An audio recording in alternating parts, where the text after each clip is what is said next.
Évangile de Jésus-Christ selon saint Matthieu, chapitre 25, versets 1 à 13. En ce temps-là, Jésus disait à ses disciples cette parabole. Le royaume des cieux sera comparable à 10 jeunes filles invitées à des noces qui prirent leurs lampes pour sortir à la rencontre de l'époux. 5 d'entre elles étaient insouciantes et 5 étaient prévoyantes. Les insouciantes avaient pris leurs lampes sans emporter d'huile, tandis que les prévoyantes avaient pris, avec leurs lampes, des flacons d'huile. Comme l'époux tardait, elles s'assoupirent toutes et s'endormirent. Au milieu de la nuit, il y eut un cri. « Voici l'époux, sortez à sa rencontre !» Alors toutes ces jeunes filles se réveillèrent et se mirent à préparer leurs lampes.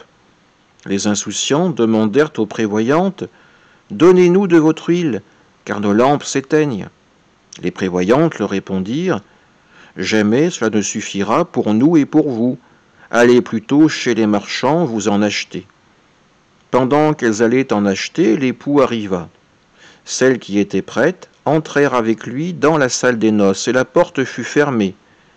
Plus tard, les autres jeunes filles arrivèrent à leur tour et dirent « Seigneur, Seigneur, ouvre-nous !» Il leur répondit « Amen, je vous le dis, je ne vous connais pas. Veillez donc, car vous ne savez ni le jour ni l'heure. » Acclamons la parole de Dieu. Dans l'évangile que nous venons d'entendre, il y a ces 10 jeunes filles qui vont à la rencontre de l'époux.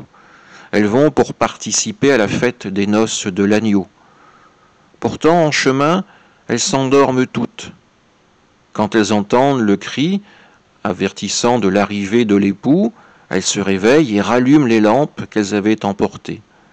Malheureusement, pour 5 d'entre elles, il n'y a plus assez d'huile pour faire brûler leurs lampes. Alors elles doivent partir pour en acheter. Quand elles reviennent devant le lieu de la salle des fêtes, eh bien cette porte est fermée, elle est close. À leur appel, il y a cette réponse donnée par le Seigneur, « Je vous le dis, je ne vous connais pas. » Et cette ultime mise en garde, « Veillez donc, car vous ne savez ni le jour ni l'heure. » Les 10 jeunes filles se sont endormies, pourtant 5 d'entre elles ont pu entrer dans la salle de fête donnée par le Seigneur. Celles qui avaient emporté de l'huile en réserve, celles qui avaient peut-être encore, pourrions-nous le comprendre, la foi nécessaire pour entrer dans cette communion proposée par le Christ.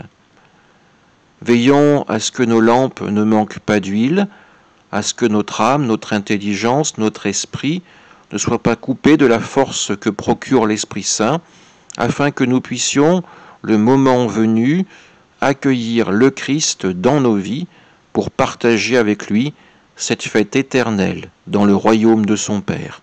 Amen.